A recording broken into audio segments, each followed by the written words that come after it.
Hi friends, welcome to Kavita's Kitchen. இன்னைக்கு நம்ம கிச்சன்ல காலிஃப்ளவர் மசாலா தான் செய்ய போறோம். இந்த காலிஃப்ளவர் மசாலா வந்து நம்ம சப்பாத்திக்கு சூப்பரா இருக்கும். ஆல்ரெடி நான் வந்து காலிஃப்ளவரை ஹாட் வாட்டர்ல மஞ்சள் தூள் சேர்த்து நல்லா முக்கி எடுத்து வச்சுட்டேன். இப்போ இதுல வந்து நம்ம கொஞ்சம் மசால் பொடி சேர்த்துக்கணும். ஒரு 1/2 டீஸ்பூன் அளவுக்கு மிளகாய் தூள் சேர்த்துக்கோங்க. அதுக்கப்புறமா இந்த காலிஃப்ளவருக்கு தேவையான அளவு உப்பு சேர்த்துட்டு இதை நம்ம நல்லா மிக்ஸ் பண்ணிட்டு ஆயில்ல நம்ம ரோஸ்ட் பண்ணி எடுத்துக்கணும். இப்போ நம்ம ஆயிலை லைட்டாக ஃப்ரை பண்ணி எடுத்துக்கலாம். லைட்டாக ஃப்ரை பண்ணால் போதும். ஆல்ரெடி நம்ம ஹாட் வாட்டரில் போட்டு எடுத்துருக்கோம் இல்லையா.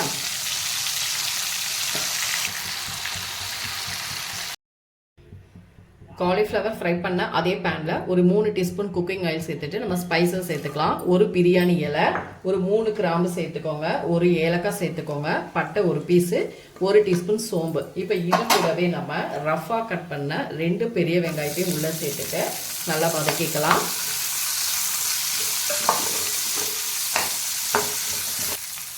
இது கூடவே 1 டீஸ்பூன் இஞ்சி பூண்டு பேஸ்ட்டும் சேர்த்துட்டு நல்லா வதக்கிக்கோங்க. வெங்காயம் வந்து நல்லா வதங்கணுங்கிறது இல்லை, சும்மா லைட்டாக நம்ம வதங்கினா போதும். கூடவே நல்ல ஒரு பெரிய தக்காளி வந்து கட் பண்ணி எடுத்திருக்கேன், அதையும் சேர்த்துட்டு நல்லா வதக்கிக்கலாம்.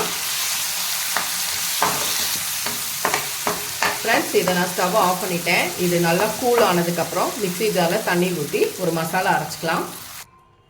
ஃப்ரெண்ட்ஸ், இப்போ நம்ம அந்த ஆனியன்லாம் வதக்கினா அதே ஃப்ரை பேனில் இன்னும் கொஞ்சம் ஆயில் சேர்த்துட்டு ஒரு 1/4 டீஸ்பூன் நம்ம சீரகம் சேர்த்துக்கலாம். சீரகம் சேர்த்ததுக்கப்புறம் இதில் நம்ம அரைச்சி வச்சோம் பாருங்கள், அந்த மசாலாவை உள்ளே சேர்த்துக்கலாம்.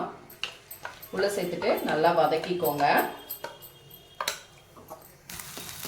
இப்போ இதில் ஒரு 1/4 டீஸ்பூன் மஞ்சள் தூள் சேர்த்துக்கோங்க. அதுக்கப்புறமா இதிலே நான் மசாலா பொடி எல்லாமே ஆட் பண்ணிட்டேன்.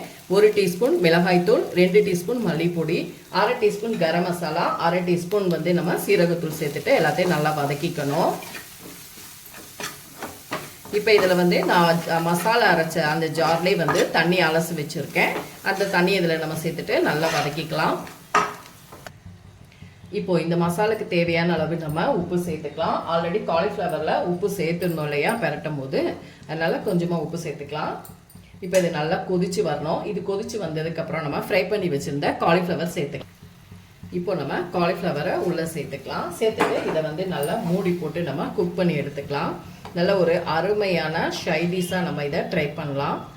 சூப்பராக இருக்கும். கண்டிப்பாக நீங்களும் இந்த ரெசிபியை ட்ரை பண்ணி பாருங்கள். இப்போ இது நமக்கு நல்ல ஒரு திக்கான கன்சிஸ்டன்சிக்கு வரணும். அது வரைக்கும் நம்ம வெயிட் பண்ணலாம்.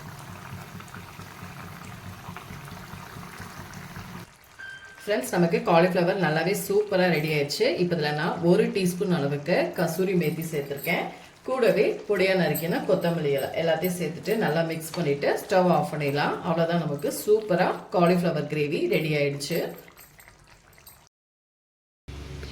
ஃப்ரெண்ட்ஸ், சூப்பராக நமக்கு காலிஃப்ளவர் கிரேவி ரெடி ஆயிடுச்சு. நான் இன்றைக்கி சப்பாத்திக்கு தான் சர்வ் பண்ணியிருக்கேன். சப்பாத்தி நல்லா சுட சுட சூப்பராக இருக்குது.